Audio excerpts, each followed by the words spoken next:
Hello, my Facebook family. Hello, my co-host Rebecca Williams. How are y'all? I think everybody is good. You think everybody has thought out from the second freeze? Woo! You told people I hope you bundled up. Let me tell you, I didn't bundle up like I should have yesterday.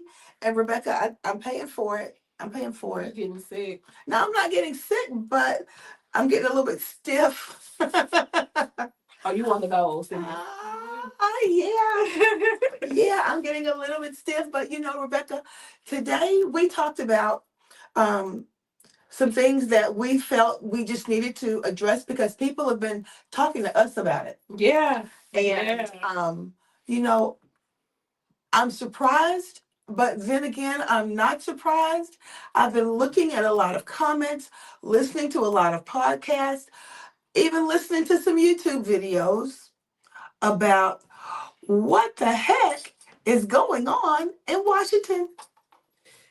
What do you think is going on? Oh, chaos.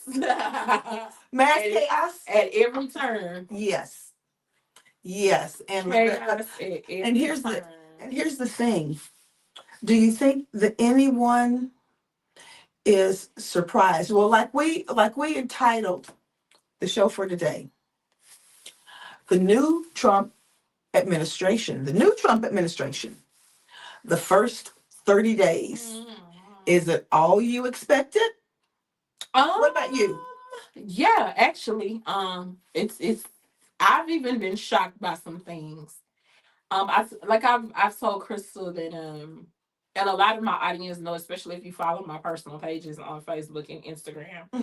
I was sounding the alarm, somewhat. Not I guess like I should have, I guess.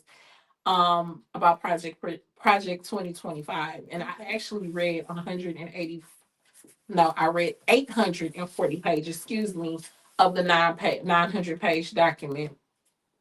And I know everybody's probably thinking, why you just didn't read all of it? I was, y'all, it was. Were you disgusted? You have to stop. I was like, I felt like I was reading something on alternative Earth. Okay. Like Bizarro world. Yeah, like this is a novel. This is not real, but it is real and it is happening before our eyes. One of the things that I went on Southwest flight because I want to take a trip in April. And I saw Southwest flights for as low as $55. Right.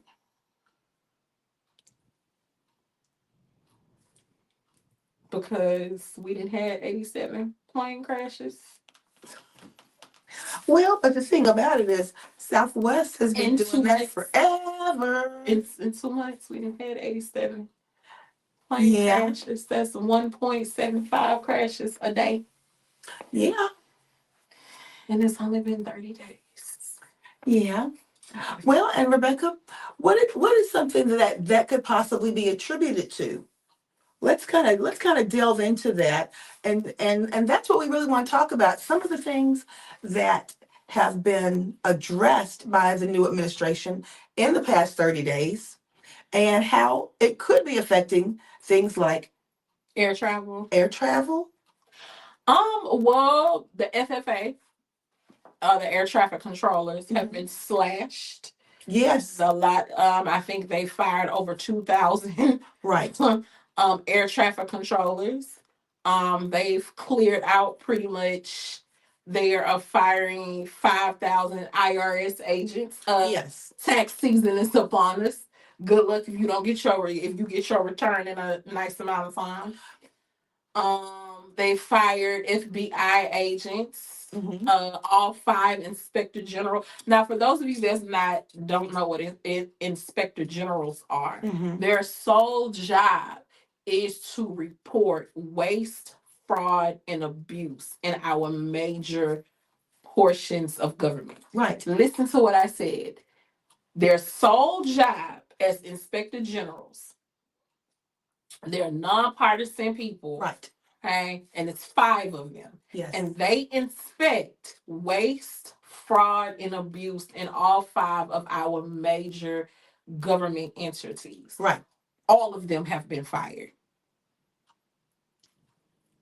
All of them. And here's the thing. Here's the thing. I think that a lot of people were simply not aware of exactly what the powers of an administration, how far reaching they can be. Right. And here's the thing. Do I think that there will be a huge backlash? I absolutely do. I think that there'll absolutely be a huge backlash. But I think that now, after this, we're counting down on this administration now. We're counting down, thank goodness, we're counting down on it. And that's not to say anything about my Republican colleagues out there, but here's the thing. Really? Because here's the thing. They're introducing the third term act. And the thing about it is, if the administration had come in and taken a completely different posture, I think that could be a possibility. That would, but that I don't think that dog will hunt. So for those of you that don't understand what I just said, the third term act, legislation has been introduced, and it's just been introduced. Nothing has moved forward on it. Right. To break a constitutionality that President Trump will run for a third term. Now, for those of you who are like, well, great, let Obama run against him. Yeah. Okay. The way they wrote that legislation, because they kept people like us in mind, let Obama run for a third term. They said that according to the act, you cannot serve as president for 2 consecutive terms. So that knocked out Clinton, that knocked out Bush, and of course that knocked out Obama. But they're saying that a president can't serve 2 consecutive terms. Trump served from 2016 to 2020, and of course Biden came in and won. No, then again, that just canceled that whole thing out, because that means if he happened to win, he couldn't serve. It would cancel it out. That would be 2 consecutive terms. No, the way they have it written though is that that's okay. And that was a long one. But the way they have it written is because Biden served and because Biden won the election in 2020, then so Trump didn't serve 2 consecutive. Oh, I see what you're saying. Yeah, he couldn't serve that upcoming term if he were elected for a third term. So that would cancel that out. So you see how that wasn't even thought out well either. Yeah. Okay. But they promoted it. They even have signs that already says Trump 2028. Y'all, we can't make this stuff up. This is like actual reality. Yeah, we cannot. We cannot. But Rebecca, with that in mind, everywhere you look in social media now, every type of news report that comes on, you're hearing someone say, I had no idea this would happen to me. I had no idea that I would be the one that people are looking for. And you roll over and fall out of the bed. And it happens to you. And it happens. So I told Crystal, even when I was divulging into Project 2025, Project 2025 was written as for America 1950, 1940. Right. Okay. And of course, the idea is that it goes back to 1920, 1940.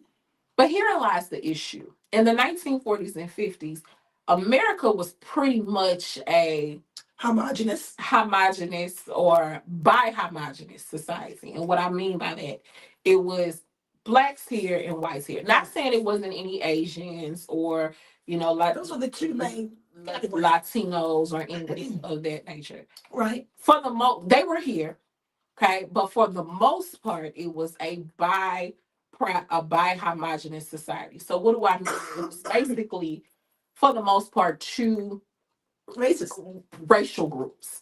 Of course, black people and white people.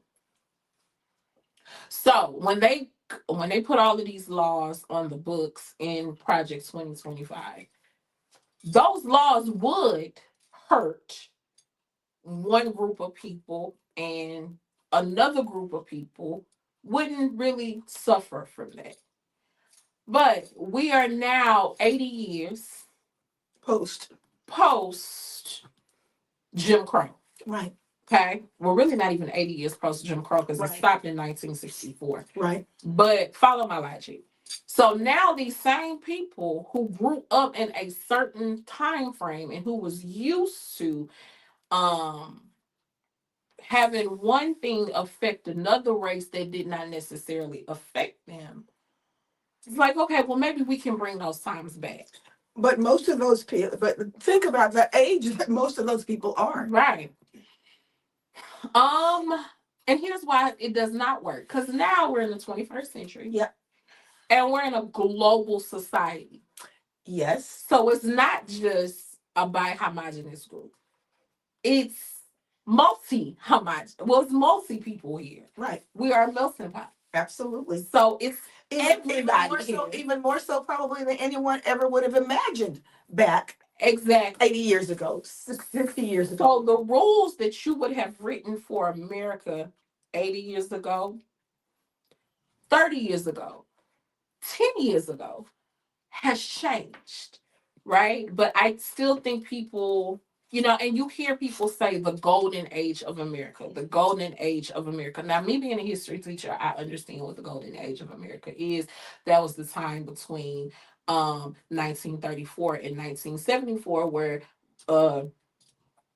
wages had increased, wealth was spread out, and the economy was good. We were post any world wars. Right. Yeah. So and the economic distribution of wealth was spread evenly among poor people, wealthier people, and middle class people.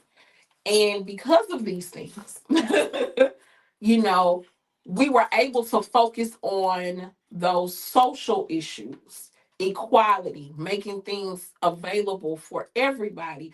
Because you could pretty much work in a grocery store and be a cashier and still have a house, a car, and one spouse staying at work. I mean, one spouse staying at home. Everybody prospered. But well, let's say this. The cost of living was not as great, right, which allowed people to be able to do that. But let me add this one thing in there. And because of that, also I need to add, because this is the most important caveat. The top 1% pay 90% of their taxes. Listen to what I said. And these are true facts. Before the loopholes. Right. 90% of the top wealth earners in the country at that time paid the majority of the taxes. So since they paid the majority of the taxes, that's the trickle down. That's the real trickle down that people are not aware of. But because they paid the majority of the taxes, everybody was able to live and work and have their fair share because they paid their fair share because there were no taxation loopholes for the top 1%. Okay. Now, usher in the 80s and Reaganomics, okay? And, in many ways, everybody was advancing. People were going to college. I mean, people of all races, demographics were going to college, becoming more educated. And at that point, I believe it started. This is when many people started to back up and look at what was going on around them and say, wait a second. In some way, I feel that my livelihood and my station in this place is possibly being threatened. Right. Okay. And when that happens, what starts to happen on the outside, when you can look around and see other people prospering, it doesn't necessarily mean that you're not prospering too. But when you can look around and see other people prospering who weren't prospering before, does that automatically mean that some of what you had is being taken away?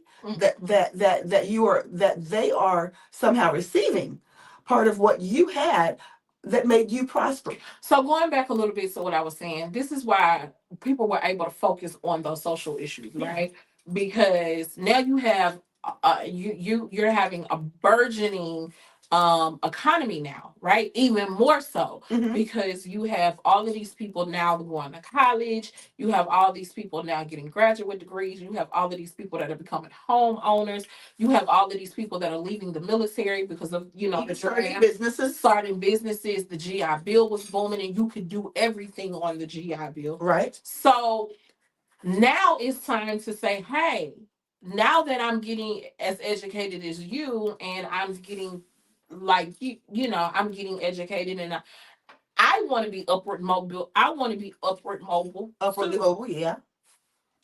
I'm qualified now to sit in the CEO seat as a person that's, you know, that has a darker complexion. You know, I'm qualified now to sit in the CEO seat, and I'm the opposite gender. I'm qualified now to, and this is what Reaganomics tried to address, because apparently folks was getting bigger than the program. Okay. You know, so now we got to have a way. So many people getting successful. But you know, that's looking, you know, to even, you know, that statement, and the sad part about it is, I feel that in a way, that is exactly what some people are looking at the situation in our country as right now. Too many people are being successful. So does the success of many people somehow threaten my own personal success, instead of looking at it, and that's looking at it as a zero sum game, meaning that if you get something over here, I lose something over here. And it's not being looked at like you may be creating opportunity over here, which is opening the door for so many other people to have opportunity too. And we just have more opportunity out there for everyone. Opportunity should not be finite. Yeah, it shouldn't be, but And people, the more people are able to get out, become educated, become global thinkers, the more they're able to fill niches in society that haven't been filled and create opportunities for other people, regardless of what those opportunities are. And here's the thing, people don't seem to look at it like this. A lot of times, Rebecca, people whose life experiences have been a certain way, they see a need in their own community and they figure out a way to fill that need. right. How should that be threatening to someone else? Well, Excuse me.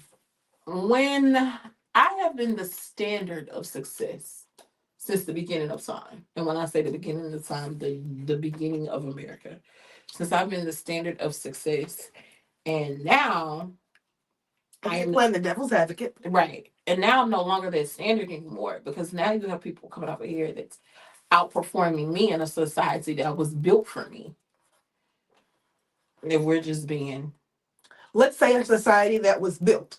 mm-hmm. I'm not going to say a society that was built for you, because when you look at many ways of physically how society was built, people who look like you and I did a lot of the physical labor and built. Oh, I'm not talking about physically. I'm talking about socially. Okay, socially.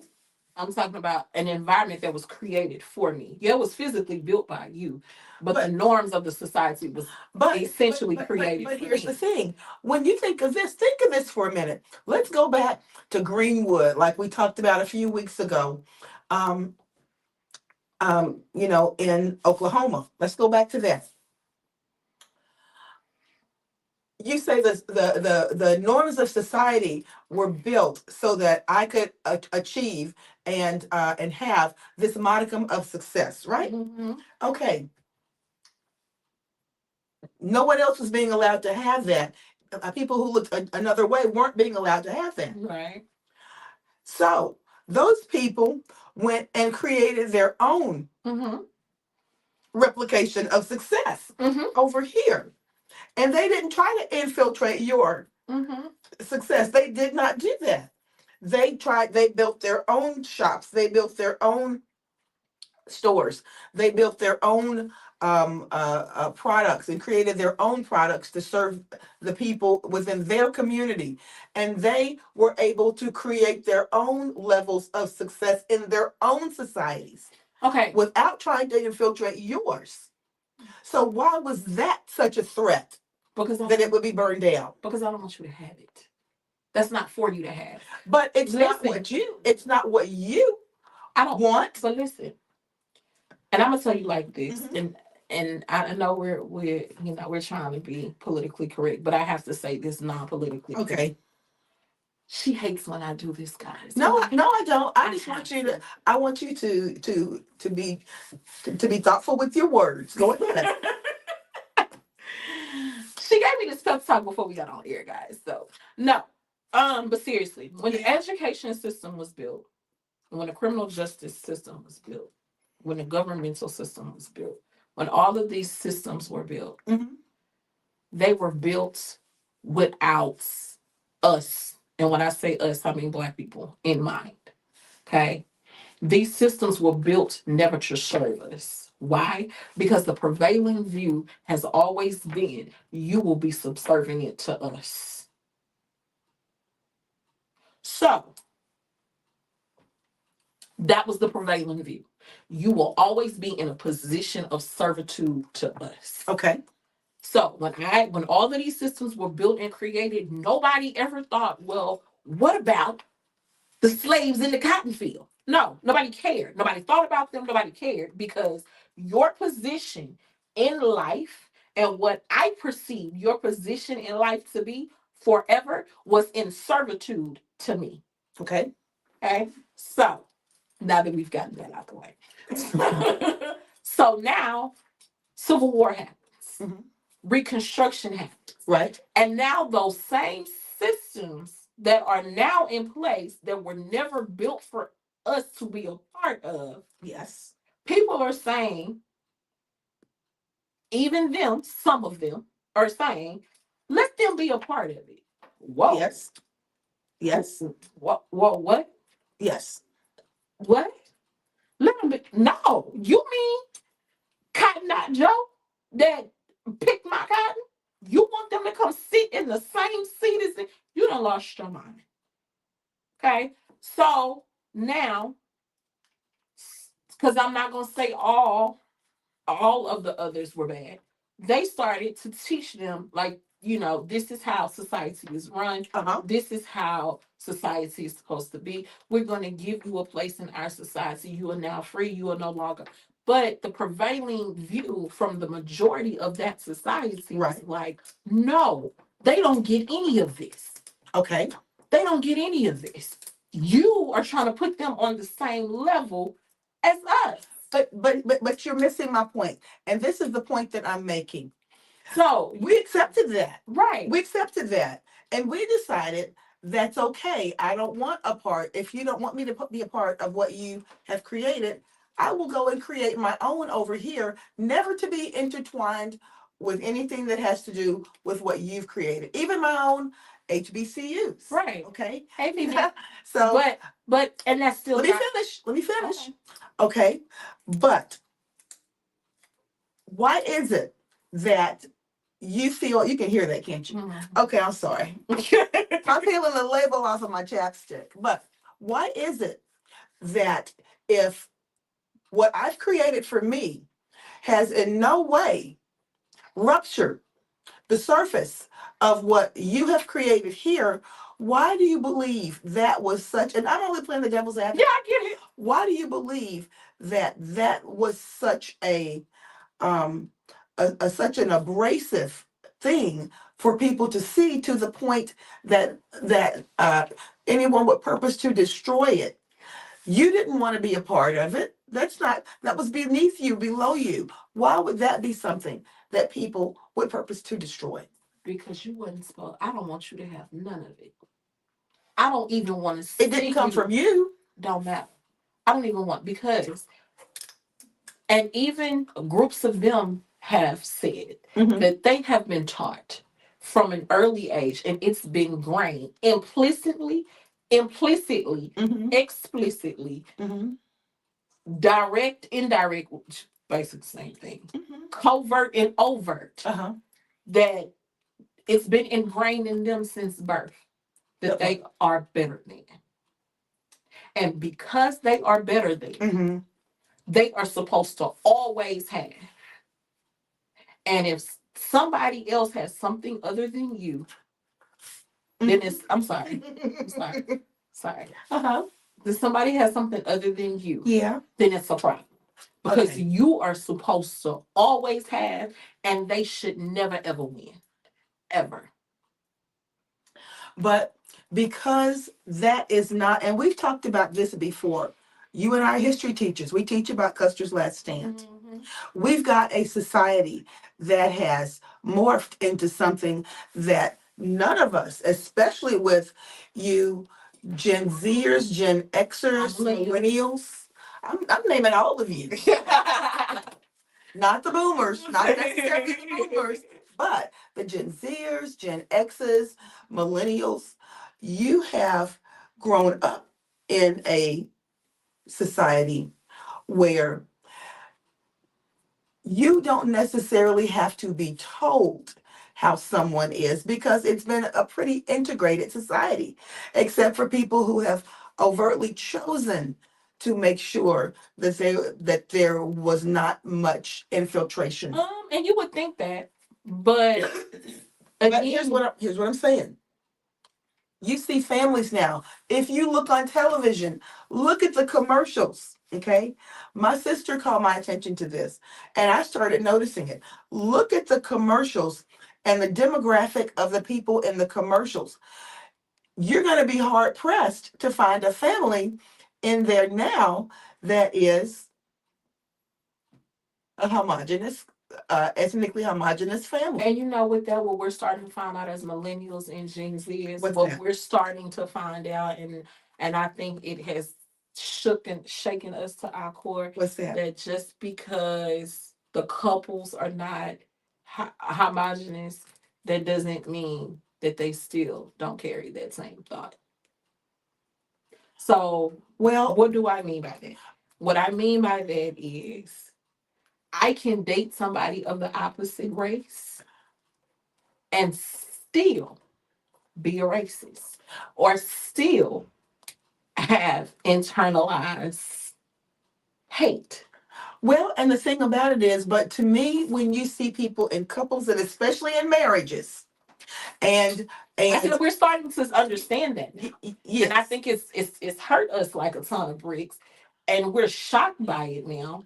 But to be in, you're absolutely right. You can fall in love with someone that you never even thought you may have fallen in love with 25 years ago.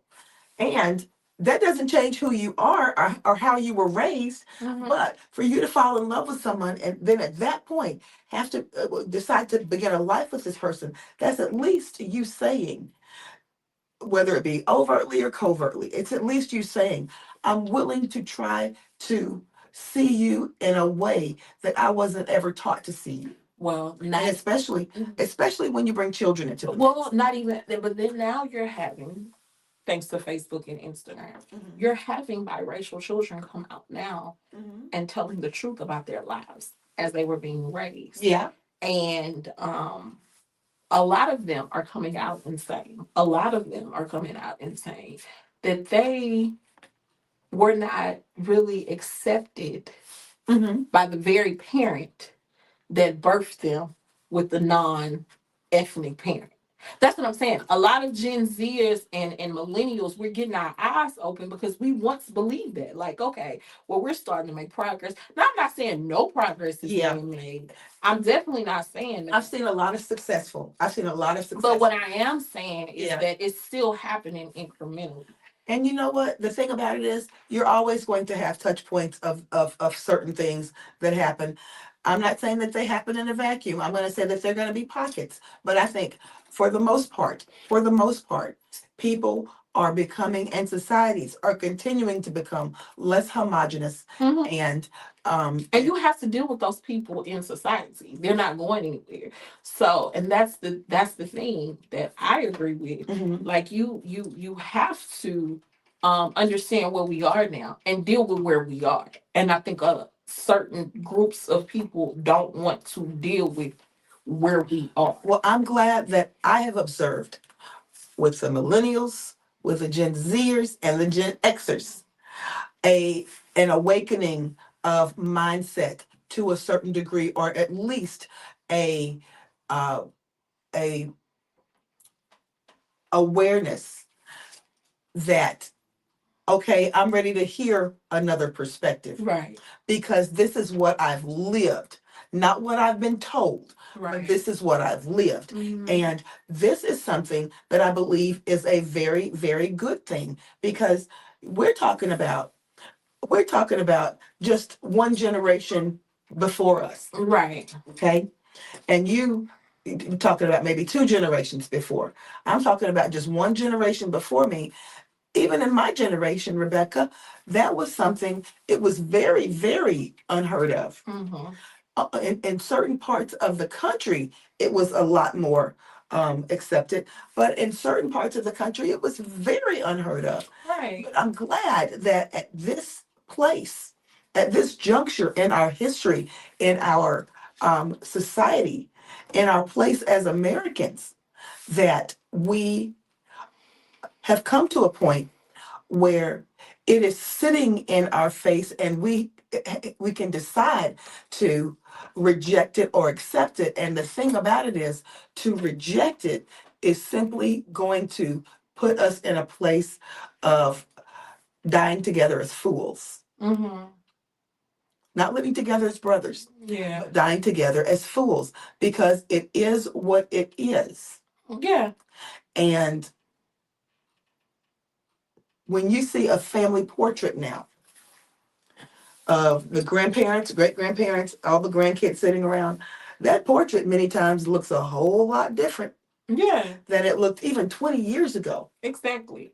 I just think it's one of the things that I go back to, and this has been discussed a lot on social media, where people are saying that, certain people are still benefiting from privilege, right? They're the beneficiaries of a system that was created Right. specifically for them. And the only way that we can start dismantling some of these things is bringing everybody on board.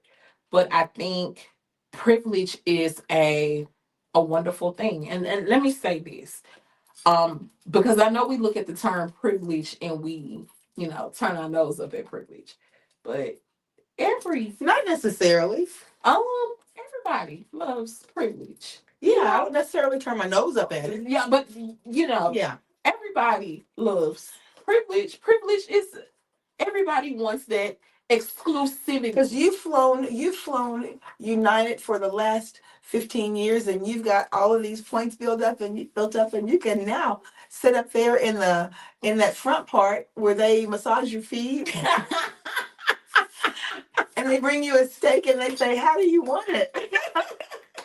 So everybody may have in different ways Right. been able Because, to baby, I experience. love going through the clear checkout and don't have to wait. No, I'm in the clear line. I don't. Yeah. But here's what I'm saying. When you see things happen, like the destruction of anyone wanting to have any type of oversight over them, the destruction of anyone wanting to see women, qualified women, Mhm. um, qualified disabled people, Right. qualified people who may be of a different um, sexual orientation, Right. okay, or gender. When you are from a position of not wanting other people who deserve to sit in a seat to even have the opportunity to do that. My sister said this to me the other day, and this is something I never even thought about, but she was hitting the nail on the head when she said it. And it really brought my feathers down because I didn't think about it, but it was so true. She said, for anyone to say that someone is benefiting from DEI or from any type of affirmative action is saying that automatically you're saying that a white male is automatically more qualified regardless of what. Yeah. That's basically Yeah. what's being said. Yeah. That if yeah, it was all over Twitter. One Yeah. of Trump's people said that until we understand, and this was the quote, until we get white competent males back in positions of power, then nothing is gonna go right. Well, they've been saying that for a while. But he said it Yeah. explicitly. Yeah. Like, But you know what? no dog whistle. He came right out and said it. And you know what, Rebecca? I'm glad he said it because he needed to say it because people needed to hear it. We don't need and I'm so glad that people are becoming so much more forthcoming with their thoughts and ideas now because we don't need anything hidden from us. Right. Okay. And that's why I'm saying it's so important. And when our guest was here last month and she talked about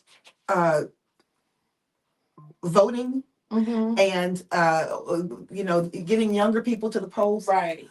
When she was here and we talked about that, that's why it's so important for us to realize that we need to be of the mindset of creating our own and creating opportunities and really start thinking. And people used to say this, and I used to say that's really a bigoted thing to say, but people need to start thinking with an immigrant mindset.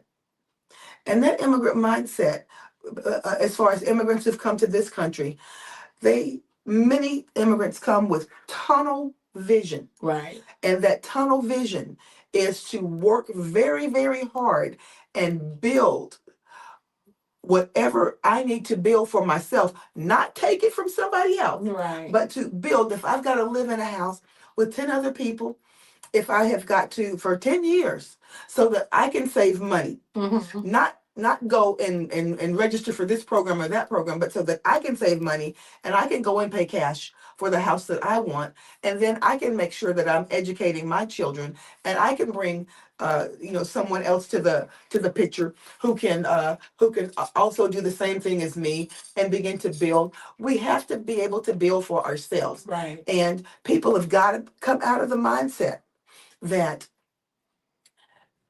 the hands of time somehow are going to turn back. Right. The hands of time it's not. You're not turning going back. You're not going back. The hands of time are not turning back. And what is we've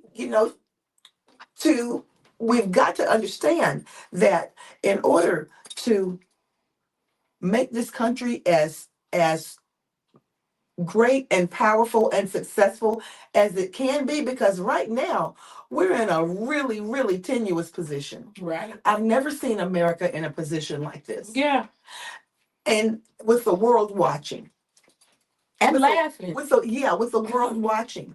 And not trusting us. And that's why, in a way, I'm kind of, maybe this needed to happen in this way so that a lot of people who never thought they would be shaken are shaken now. Yeah, I agree. They realize that, you know what, it's going to come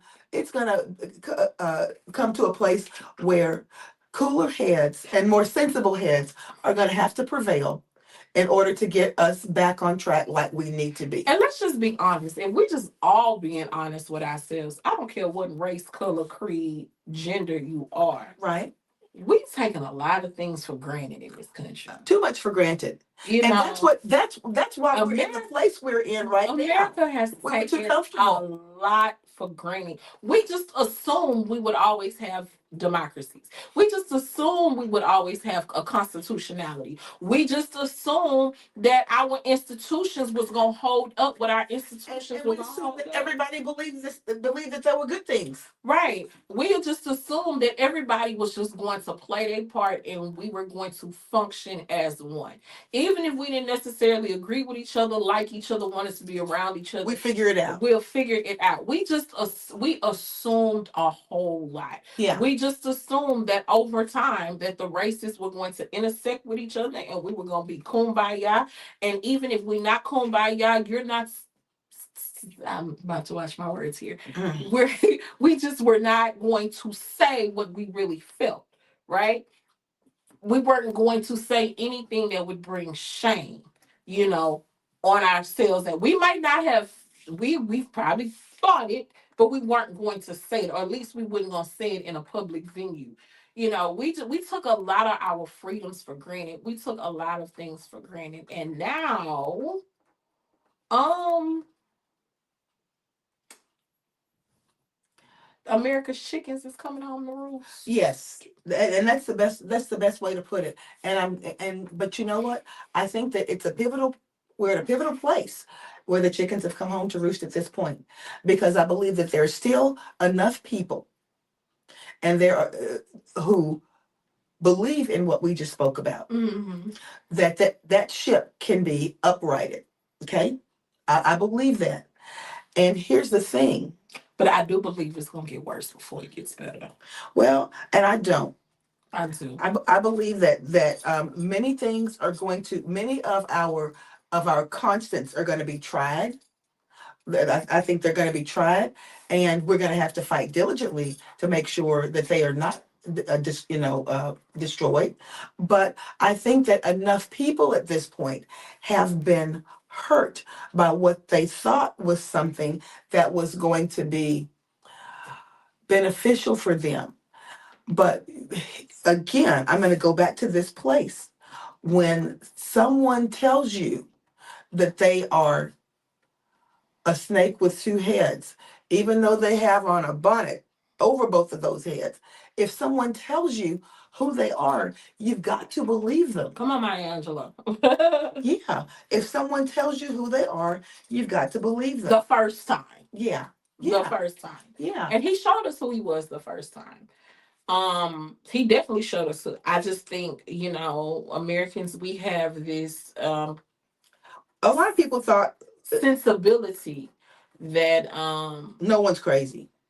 Yeah, I think we have this mindset, it can't get any worse. You know, we have this mindset where it can't get any worse. It can't get any worse. And then when it does get worse, we're shocked and thrown off and confused and bewildered. Well, they showed us who they were the first time. Well, and here's the thing. Let me give you an example, Rebecca. I was watching a it may have been, I can't remember if it was on the news, a news outlet, or on YouTube that I saw this. A lady, she was an American, and she college graduate with a master's degree, and she was talking about how absolutely floored she was because her husband had been deported. Mm. He was also graduated university with her. He was from, I believe it was from Sweden. Mm-hmm. And he was working on his master's degree, was a contributing member of society, working, contributing. They bought a house. And a couple of weeks ago, the immigration officials knocked on her door and said, "You're coming with us." Mm-hmm. She said, "I never thought that they were looking for him." Mm-hmm. Of course. So that means he happened. So here's the thing. No, they weren't necessarily looking for him, Mm-hmm. but they're going to go to whoever is going to be the most unassuming first. Right. A lot of people are hiding in plain sight out there, but but they're hiding. That's just it. Mhm. But a lot of people who may have voted for this all to take place never thought that the chicken would come home to roost in that manner. Right. Okay. And she said it. She said, I have no idea what to think at this point because I voted for this person. Yeah. So as we wrap up, Crystal, what do you think what is your prediction in the next 3 or 4 months? In the next 3 or 4 months, Mhm. I think that we're going to have so many court challenges. I think that everything is going to be challenged. And I think our courts are going to be inundated with these challenges. But I think as these things happen, more and more people who are people who say, I'm only thinking about the economy, are going to realize at this point that there's not going to be an economy left for anyone if we continue down the road that we're going down, that it's never going to be a homogenous society again, and that we're going to have to figure out how to make what we've got work for everyone who's here and give everyone an opportunity to be the best that they can and create other opportunities for other people. Mhm. That's what I think is going to happen. But do I think it's going to be a challenging 3 or 4 months, or even, let's say, until the end of the year? Is it going to be challenging? Yes, it is. But I think a lot of times, Rebecca, people must be challenged in certain ways in order to realize that they have stumbled and their ankle is now cut off. Right. It's Right. just not a bruise on their ankle. The ankle is gone, Right. you know? But Rebecca, we could talk about this all night, but what we are going to be talking about very, very soon is the fact that we are going to Austin. Woo! We are going to Austin Lobby on a day. bus trip, and we are going to be talking about the fate of teachers, the community, and students in public schools in Texas. Yeah. And if public schools are dismantled, like some people want them to be dismantled, and us to be taken back to a time when there was not education for everyone, I don't think anyone wants that. And like Rebecca said, I don't think that anyone ever thought that we would see that. Right. But here we are. But the difference is we've got a whole lot more educated people with a whole lot more resources and means to be Yes. able to make sure that that doesn't happen again. But ladies and gentlemen, my co-host Rebecca, thank you so much. I know you're on your way somewhere. You got on your beautiful red. But we will be back next week, and we're going to be talking about some things that are of interest to you. Please leave your comments. I know a lot of people have a lot of different comments for us. Of course. You may not agree, but we don't have to agree. This is America. We don't have to agree. But we welcome your comments. And Rebecca, like we say every week, we can do it. Bye, guys.